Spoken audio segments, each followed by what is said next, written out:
Kia ora, lovely Capricorns out there. This is your reading for this eclipse time, actually, even though we don't see it here, but in the Northern American areas, it's going to be quite clear. They'll be dunking their donuts to it up there in Niagara Falls, something like that. But lucky people to be able to see such a wonderful thing, and that we get a chance to just shake ourselves off after that and keep on keeping on. Not so, I mean, maybe parts of Europe, I'm not sure. But anyway, we're coming in Capricorn with the readings, keeping them, keeping them succinct. So check out any titles that might stand out for you, Capricorn, or Sun, Moon and Rising, obviously, if you know all of those. Let's get into it. We clarify always on this channel and take what resonates, leave what does not.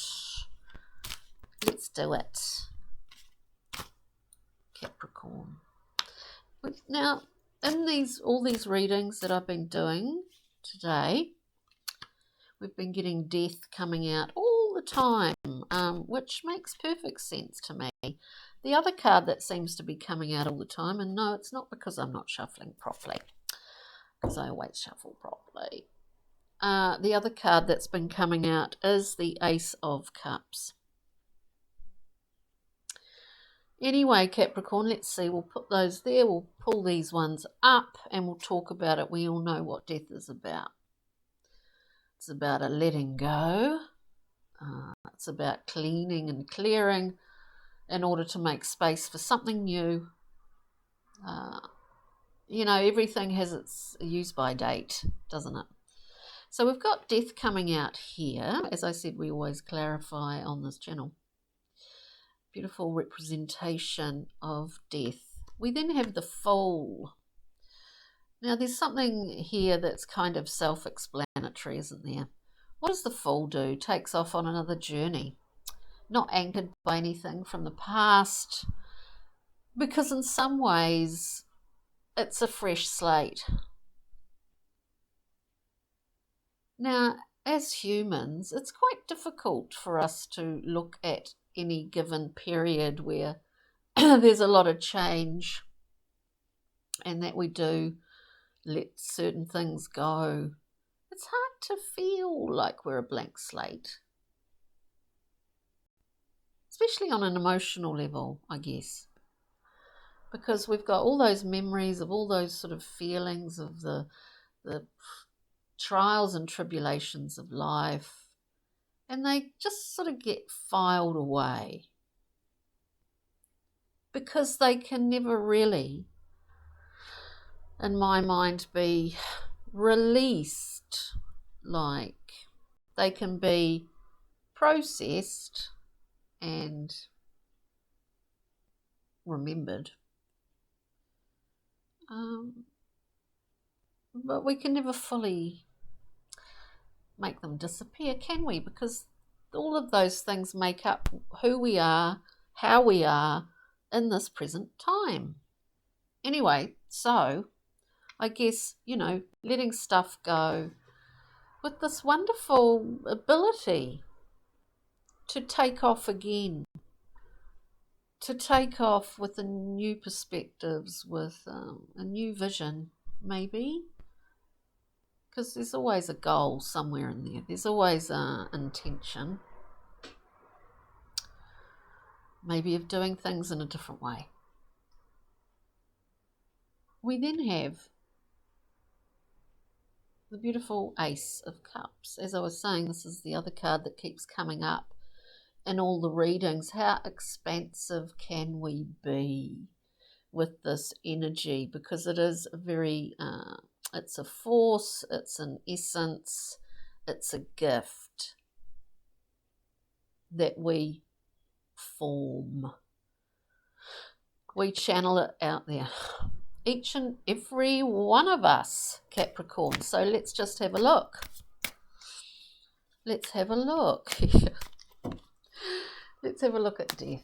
For Capricorns, please, a letting go, a new phase, something new coming through, healing. Yep, healing. Healing. What? That. Healing. Healing. Thank you. Gosh, right. Where are we? So I'll talk about these and we'll just keep shuffling. To clarify death, we get, which is the great card of release, of healing. Surrender is the word. We can surrender. You know, it's kind of as much of a concept as it is a mindset. You look at it like that. So we get the beautiful star, a bridge.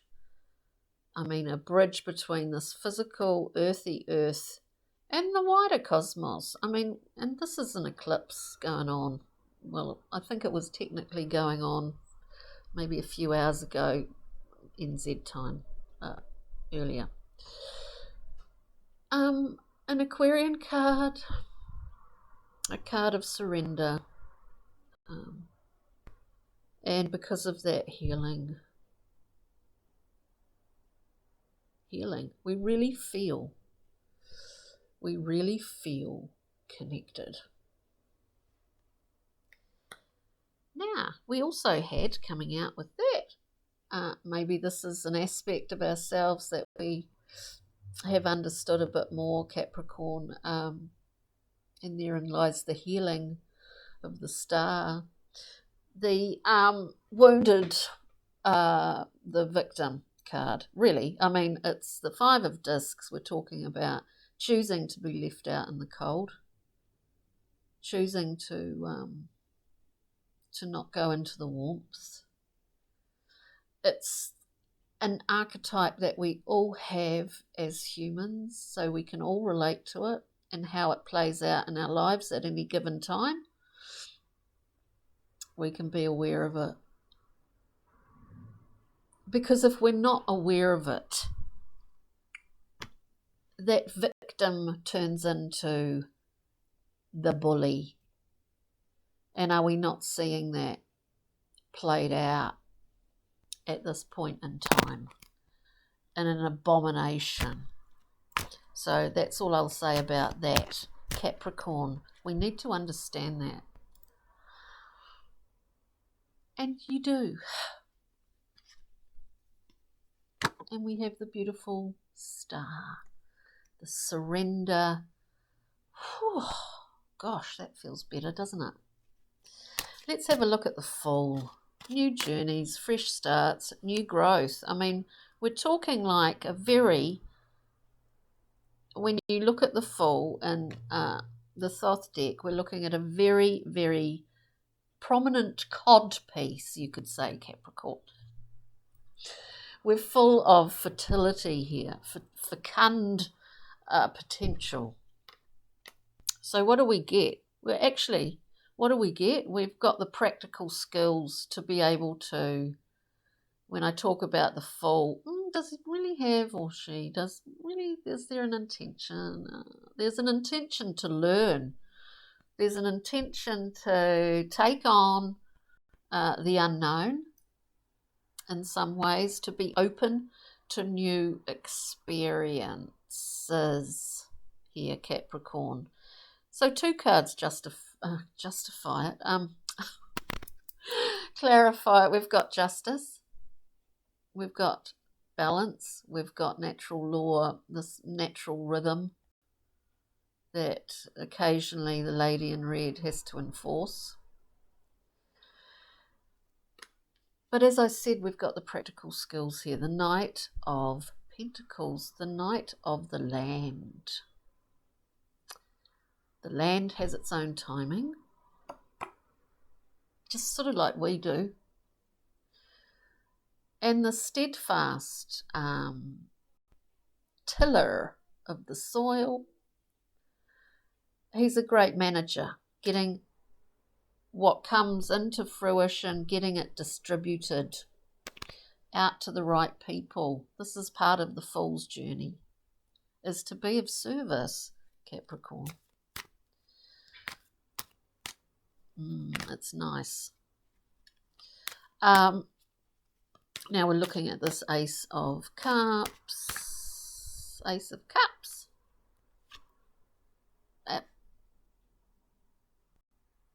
Now we've got interesting, look, there's a lot of similar cards coming out in a lot of the readings. We have the beautiful similar cards. I'm talking about the Six of Wands. That's been coming out quite a lot. We're looking at this beautiful gift, the Ace of Cups. We put it into form, but you've been doing that anyway, Capricorn, haven't you? We know what is valuable to us. In this card, the Nine of Discs, we have created a beautiful garden, a beautiful environment around ourselves. But the interesting thing about this is that it's been available to others. What you value is valued by others, and you see that reflected back at you. Your value has sort of has kind of increased tenfold because you shared it. Something going on, like, because you've shared it. We've got that six of Wands victory card. We're successful here. This is about being seen to be of value. Here, this is an independent operation in the Nine. There's a thing about, coveting that and sharing it. And Capricorn, you've shared it, if I'm making sense. And so you see your value reflected back at you in this card by crowds of people. That's pretty cool. So now we do have a Brian Froud glimmer from the Fairy Folk. Just a little glimmer for Capricorn, please. We have Unity. Yeah, this is sort of, I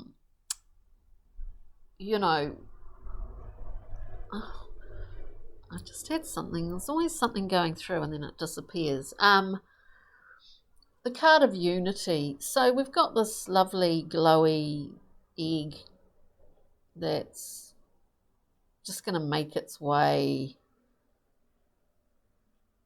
I don't know. Is it going up or down the tubes? What do you think? I think it's going up the tubes. Anyway, it's this wonderful concept of unity. Unity within. It is expressed outwards. Micro to macro. We're looking at a unified individual, a unified mind. Hard task is basically, given out there to the community, a unified community. There's something about the internal, the external, the micro, the macro, all of that wonderful stuff. And what have you, dear Capricorn?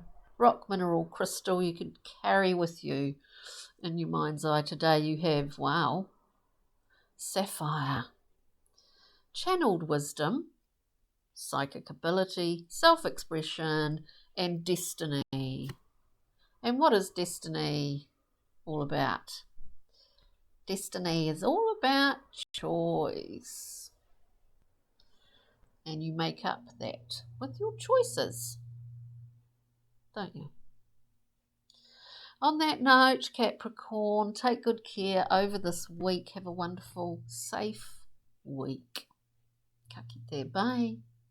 Cheery.